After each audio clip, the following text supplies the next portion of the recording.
franktalks.com.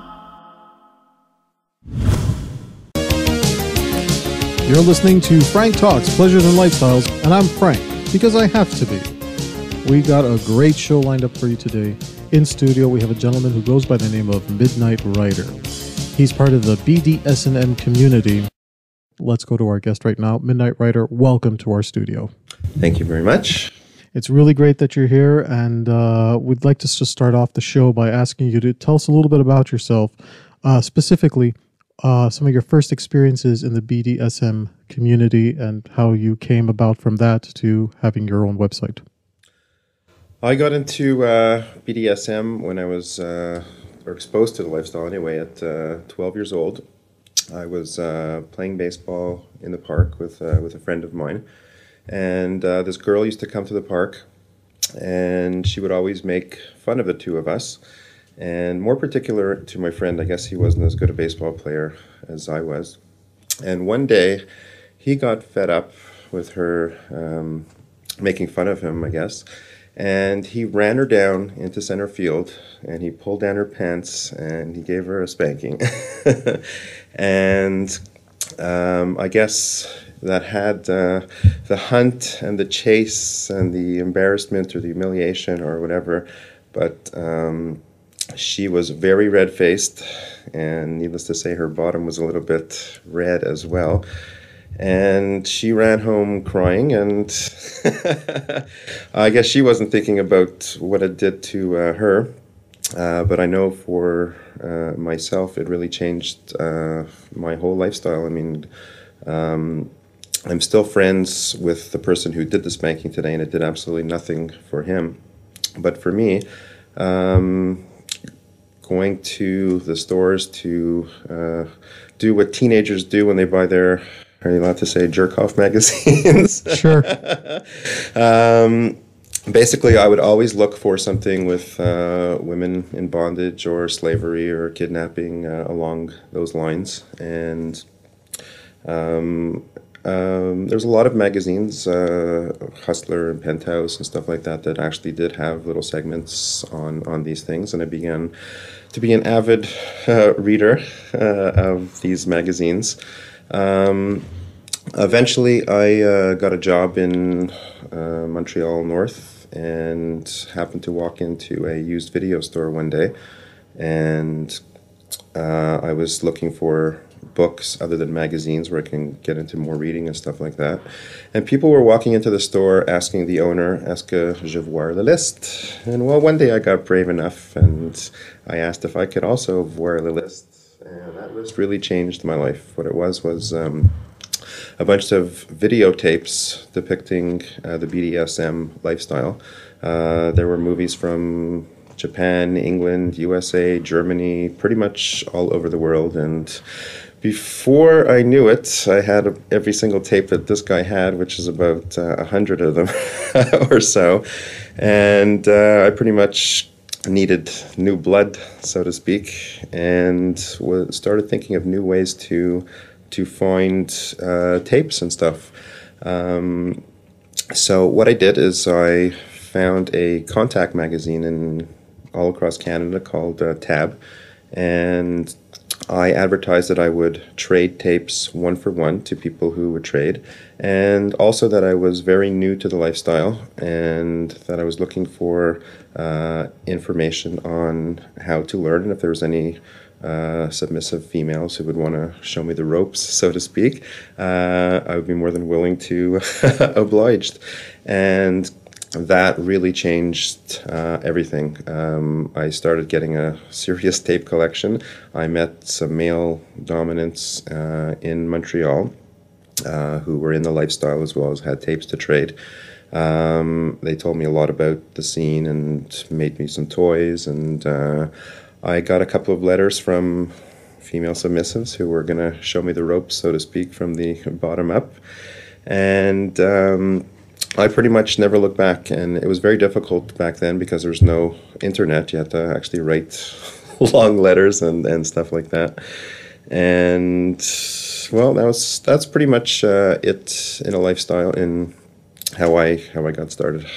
Something you had mentioned, and I'd really like to delve into this a little bit more. It sounds like it was very difficult for you to find information on this. I mean, was it much more secretive than it is now? I mean, is it easier now to come across information? Well, now it's extremely easy to find information. You just type in BDSM Montreal or just BDSM in general, and you have how-to manuals. You have how to meet people safely. You have ways to meet different people, different fetishes. It's all open. Stores sell it pretty much in the open. In those days, not that I'm really that old or anything like that, it was extremely difficult. And I remember in my 20s, I was extremely shy about talking about what I did. To me, making love was taking a woman over my knee and giving her a spanking. And I noticed that some women thought I was very sick or weird, and other women liked it very much when I would tie them up. And it's not something that, there was several years where, I stayed at home and watched my videos and stuff like that, and thought maybe I would grow out of it or something like that. Thought it was very strange. I equated similar to what homosexuals probably had to go through and probably still do. It's something that doesn't go away. It stays there forever and ever. And my opinion, there's nothing wrong with it. As long as it's safe, sane, and consensual, what you do behind closed doors is totally fine. You're listening to Frank Talks, Pleasures and Lifestyles, and we'll be back right after this. Frank Talks is sponsored in part by the program From Friends to Lovers. Stop being her emotional cookie man. How does a man turn his female friend into his lover, even when she has rejected him in the past? Why would a woman rather date and have sex with a stranger than a male friend she had known for years? What emotional needs do male friends, emotional cookie men, address, and which ones do they violate such that they don't get to date their female friends? What does it take to make a woman date and fall in love with one of her male friends? Why don't women see their male friends as sexually capable beings?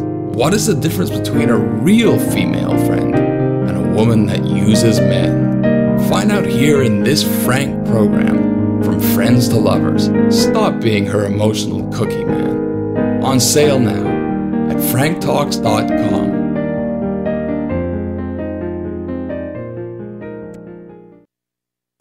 Frank Talks is sponsored in part by Everything Out of Her Mouth is a Test, a man's guide to the emotional needs of women. What would your life be like if you knew exactly what to say and do with women? Learn how to handle women's tests by addressing her emotional needs. By this, you create the type of attraction that will make her see you as the one. This book is a guide for men to understand exactly what a woman means when she speaks. Is that worth changing your life forever? Buy this book at franktalks.com now.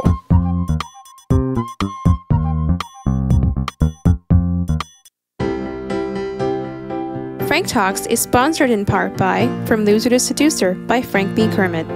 Ladies, is there a man in your life that got dumped for being clingy, needy, or was told he was a loser, but you still think he's a nice guy and want to help him? He could be a relative or even a friend, and you know he needs the help. Do you want to be the one to give him the gift that will change his life forever?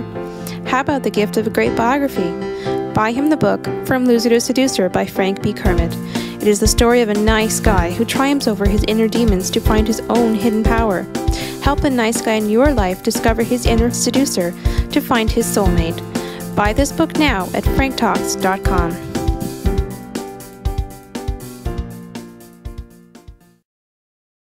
I'd like to ask you a personal question. If you don't feel comfortable answering this, you don't have to. When you start dating someone new and you start telling them a little bit about what it is you do and what it is you enjoy, how do you gauge their reactions? In general, I've got a very good sense of humor, so I try and bring it up that if the person is late for our date or something like that, that I'm going to give them a spanking, and to see if they give me a chuckle or if they look at me with a harumph kind of an attitude and say, oh, whatever. So that's generally it. And also I'm a pretty open person, and I tell them if they're not into trying new things in the bedroom, then they're not going to be compatible with myself. I have questionnaires which I give out to people who are new at it, and I go over a list of things. I've got quite a deviant imagination, so I'm into a lot of different fetishes and fantasies, and obviously it really has to be consensual. There's no fooling around here, and with good communication, I can find out what my partner's fetishes or fantasies are and concentrate on the stuff that we both enjoy. And if something doesn't turn them on, it's not for them or it's not for me. It's fine and dandy. There's a lot of different things to concentrate on. You've been in this lifestyle for many, many years. I'd like to ask you now, what are some of the obstacles or sacrifices that you feel that you've had to make, or some of the obstacles you've had to encounter being in this lifestyle, for the benefit of the people who maybe are listening and would like to experiment with this and maybe follow through on trying it for themselves? Well, a lot of this stuff pretty much goes on behind closed doors. I mean, I'm pretty sure everybody has put a blindfold on their lover at some point or tied them up. The thing for some of us is we tend to be a bit of exhibitionists and like to go to public venues. And being outed, again, like someone being gay, is not really good in the real world, because most BDSM play is depicted as some of the stuff that you'll see on TV shows, Law and Order or whatever, where there's always a death involved, and it's quite the opposite in BDSM. It's just your mind is your largest erogenous zone, and you're not out to hurt anybody. You're just out to explore it. And another obstacle that I find is the fear factor. Getting new people to try something new is obviously very scary. There's a lot of trust involved in this. When you have somebody tied up and there is no place for them to go, you better be damn sure who you're playing with. Those are the two biggest fears. Now, your website, www.attitudes.ca, has actually a section on how to play safe and how to meet people safely. Could you tell us a little bit about that? Well, obviously, like I was saying, it's extremely important to trust the person. There are a lot of people who get off on the fear part of it, and I've had a lot of women who their fantasies are is they want to come down my hallway, they want to blindfold outside the door, and they want to walk into the unknown. And that is about the stupidest thing you can possibly do. But I have a wonderful way to get around something like that. I would have them meet a friend of mine, and male or female, whichever they felt comfortable with, in person, and they can talk to the person, and I would give them my driver's license and phone number and full address, and that person would talk a little bit about me, and plus would give them my full information. And I would encourage these people to have what's called a safe call. Tell somebody where you're going. If you're too embarrassed to say that you're going over to be spanked or whatever your fantasy is, just tell them you've met somebody on a phone line or through a blind date or whatever, and you're going to their house and you're not 100% sure of what's going to happen. And if you don't hear from them by 12 o'clock or whatever, then call the person's house first. Make sure you're not still there having a good time or they didn't forget. And if you're not satisfied with the police, then or with the results, then yes, call the police. In that situation where you would have them meet a friend of yours, why wouldn't you want to meet that person yourself? It's that's an interesting question. Some women that I've met over the years, the fantasy is not seeing the person, to be blindfolded and let the person take you on a trip or a journey or a ride or whatever you want to call it, and then at the end of the scene, they can see your face or whatever. So again, it's the fear of the unknown. And I'd like to ask you, do you have sex with every woman that you regularly play with? For the most part, no. Well, then again, define what you mean by sex, but I guess we're talking about intercourse. For the most part, no. I find that people have so many different fetishes and fantasies that I can basically do a scene or a session and refrain from intercourse. if I play with the partner for several times, then we can progress to oral activities or, yes, intercourse.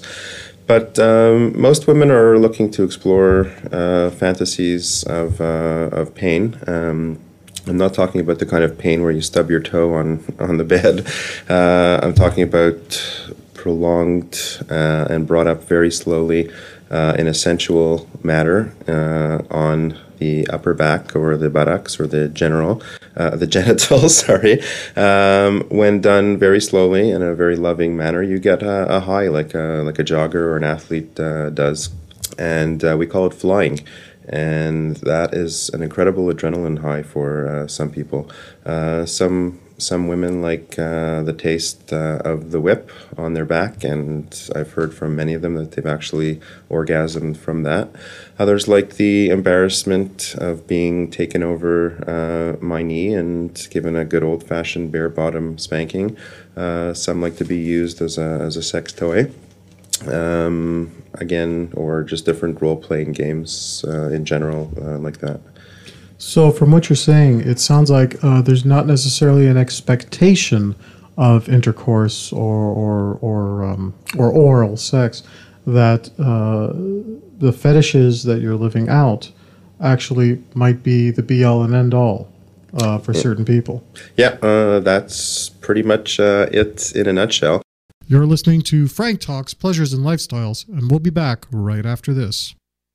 Frank Talks is sponsored in part by Everything Out of Her Mouth is a Test, a man's guide to the emotional needs of women. What would your life be like if you knew exactly what to say and do with women? This book is for the guy that simply wants to learn how to handle women's tests by addressing her emotional needs. By this, you create the type of attraction that will make her see you as the one she was destined to be with. This book will teach you how to get the woman you want and how to keep her. Everything Out of Her Mouth is a Test is the Rosetta Stone for men to understand exactly what a woman means when she speaks and how to respond. Is that worth changing your life forever? Buy this book at franktalks.com now. Frank Talks is sponsored in part by the program How to Build a Social Circle Network, the 3 stages of the Frank Point Man system.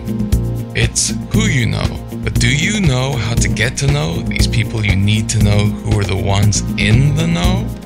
Well, now you will know with this Frank program. Find new friends, make new lovers. Was this the year that you promised yourself that you would be more social? Create new bonds of friendship and family and have a social life? Maybe even find the one, or many. Ever wonder what makes a person the life of the party and an example of charisma? Do you know how to manage secret sex between friends so that your social circles are always maintained in your favor? This program teaches you all of that and more through Frank's original Point Man system, a 3-stage process to building and managing multiple social circles. How to build a social circle network, the 3 stages of the Frank Point Man system. On sale now at franktalks.com.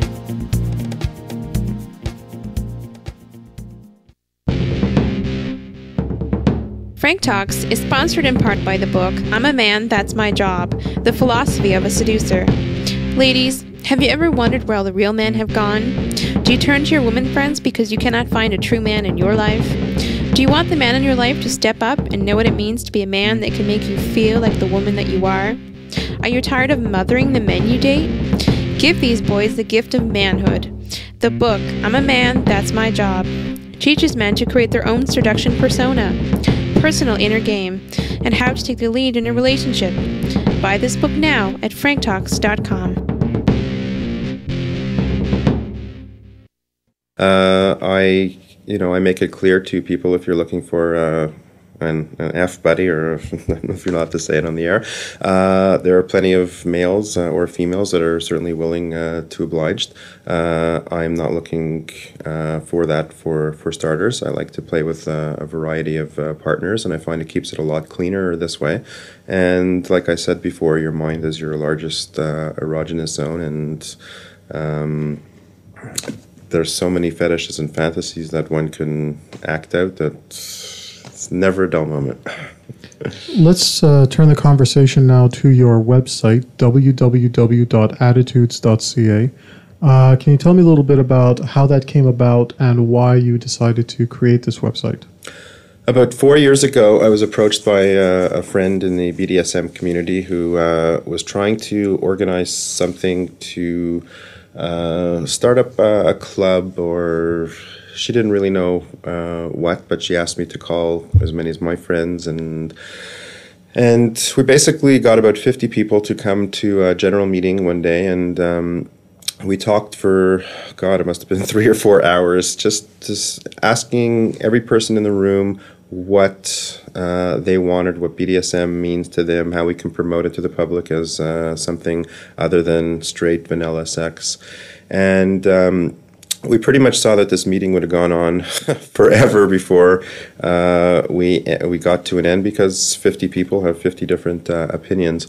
So basically, we did a closed ballot, and we voted 5 people into the board of directors, I guess it was, and I was one of the people, and so 5 of us met every week for a few hours and pretty much came up with some ideas for what we thought would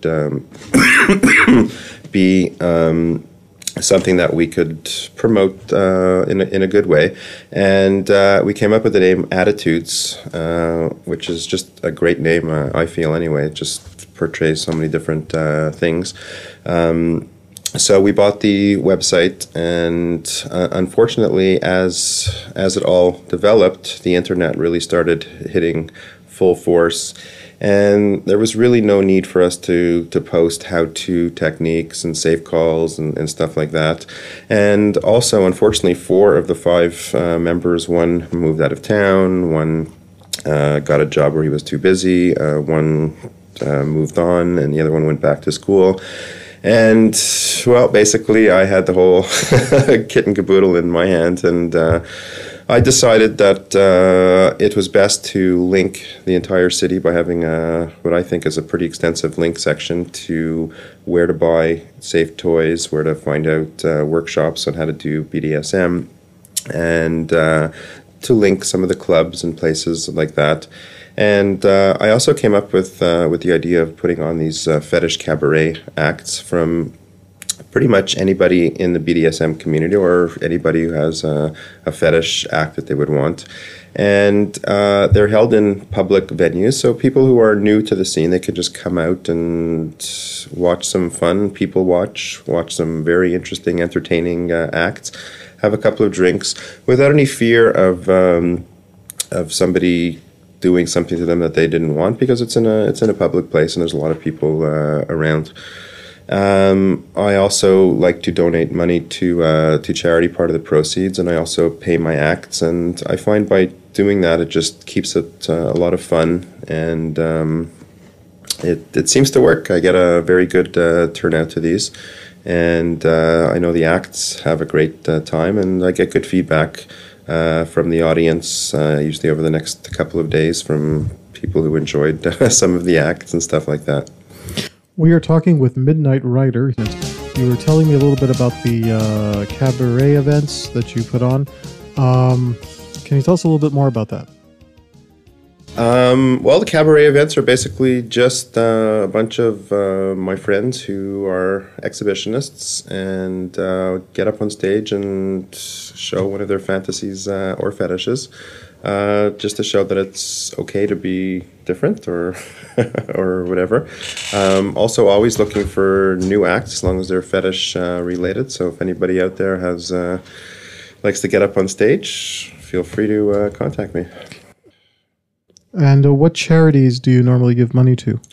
I rotate between 2 charities. Number one is AIDS Community Care in Montreal, and the other one is for cancer research, specifically large cell diffuse non-Hodgkin's lymphoma, as my partner, my fallen angel, died of cancer about 3 years ago, and I'd like to donate some of the proceeds to that as well. We want to thank you very much for sharing that personal information. And let's talk a little bit more now about you specifically. I want to know, what is it about this lifestyle that really gives you that warm and fuzzy feeling that we were talking about? Well, there's certainly a couple of things. Number one, as I mentioned before, there's a lot of trust involved. And when somebody offers me the gift of their submission or their trust, I certainly get a high off that as well.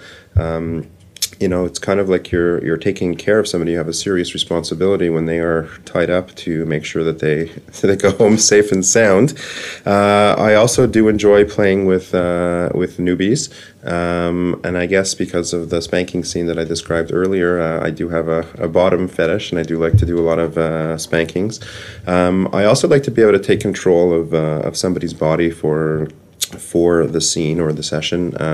So I like to do some orgasm control to try and keep them at the peak without bringing them off the edge for as long as possible. And obviously when you're playing with a new partner, that's very difficult. You have to play with someone a few times until you learn their touch and their moves and their turn-ons. Those are pretty much the ones that do it for me. Now, you also give consultations to couples who want to get into this lifestyle. Can you walk us through a consultation? We don't have too much time left, but if you could give us just a few minutes on, take me through, if I was one of your clients and I brought my girlfriend with me or my partner with me, what exactly could I expect from you? Well, the first thing I would do is I would discuss with both of you who wants to be the top or the bottom, or the master and the submissive. There's so many different terms for it. Basically, one does the doing and the other one does the receiving. Once I find out that, then I teach the people how to do this properly. I mean, there's obviously areas of the body that are dangerous if you're going to get into pain play. I teach them how to tie somebody up properly. I teach them how to use toys. I teach them how to do sensation play. We can go through some role-playing, kidnap fantasies, schoolgirl fantasies, interrogation, different forms of touching. Massage is a very, very important part of BDSM, learning how to touch your partner, and again, the orgasm control, stuff like that, yeah. That's really great. We're about to come to the end of our interview. I would just like to take this opportunity to say thank you very much for coming by in studio. This is certainly not everybody's cup of tea, that's for sure. But, everybody, I feel, has fetishes or fantasies, and play safe, sane, and consensual. That'd be my best advice. Thank you very much, Midnight Rider. Frank Talks is sponsored in part by Everything Out of Her Mouth is a Test, a man's guide to the emotional needs of women. Ladies, do you want the man in your life to understand you on your level? Do you want your man to be able to listen to and address all of your emotional needs? Show him how much you really want your relationship to be the best it can be. Everything Out of Her Mouth is a Test makes a perfect gift. The book, written by a man for men, is endorsed by every woman that reads it. This book is a guide for men to understand exactly what a woman means when she speaks. Is that worth changing your life forever? Buy this book at franktalks.com now.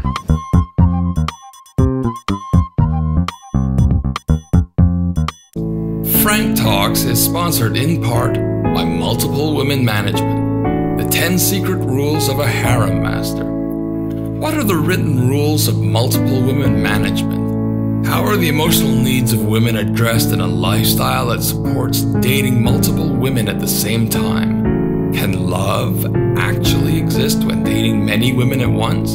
How does a man handle it when his lovers meet each other? What are the real risks of dating multiple women at the same time? Why does a man that wants multiple long-term partners need to be wary of the law? What is the Desperate Measures Act that even the most notorious player could use to get a woman to believe that he is ready for a serious long-term relationship?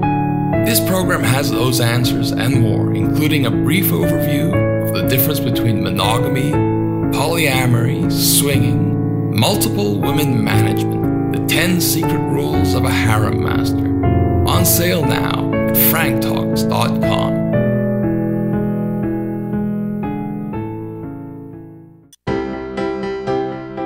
Frank Talks is sponsored in part by From Loser to Seducer by Frank B. Kermit. He was stood up at his prom. He lost his fiancée to one of his best friends. He went 5 years with no sex, and then he turned it all around. From Loser to Seducer is the story of Frank B. Kermit. It's a story of pain, change, and the redemption of a seducer in training. This includes managing 5 lovers at the same time, his first Valentine's Day with 2 women at the same time, and getting back the one that got away. This book marks the triumph of a nice guy over most of his inner demons. Want to learn how to get back the one woman that got away? Buy this book at franktalks.com. Need help with love, sex, dating and relationships? Visit franktalks.com. Need help with love, sex, dating, and relationship issues? Help from Frank Kermit, the best-selling author and Canada's most international relationship coach, is only a click away at franktalks.com. Coaching available in person, by phone, and by Skype. For singles, couples, and alternative lifestyles, franktalks.com.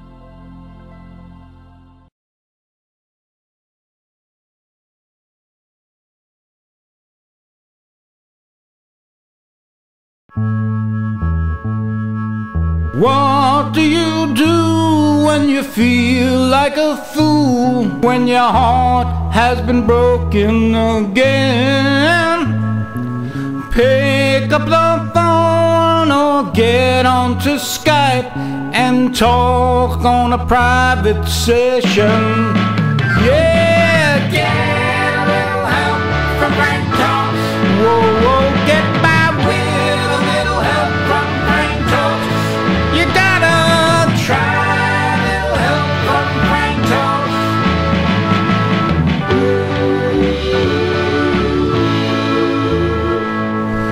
What do you do when your love goes away? Try coaching one-on-one. How do I sign up to turn things around? Just sign up at franktalks.com.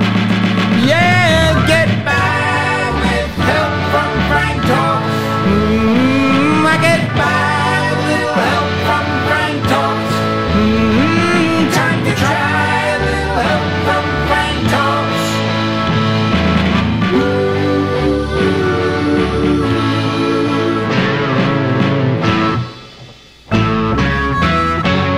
Does it cost a lot of money? It's the best rate going around. Could it cost a lot of money? Oh, it's worth every cent that you will put down. Yeah. Frank Talks.com. Oh, you got to go to get your help from Frank Talks.com. Yeah, yeah. Franktalks.com. Would you believe that Frank gets results? Yes, we're certain. Just read the reviews. Frank knows his stuff, and Frank's got the goods. Good love can soon come.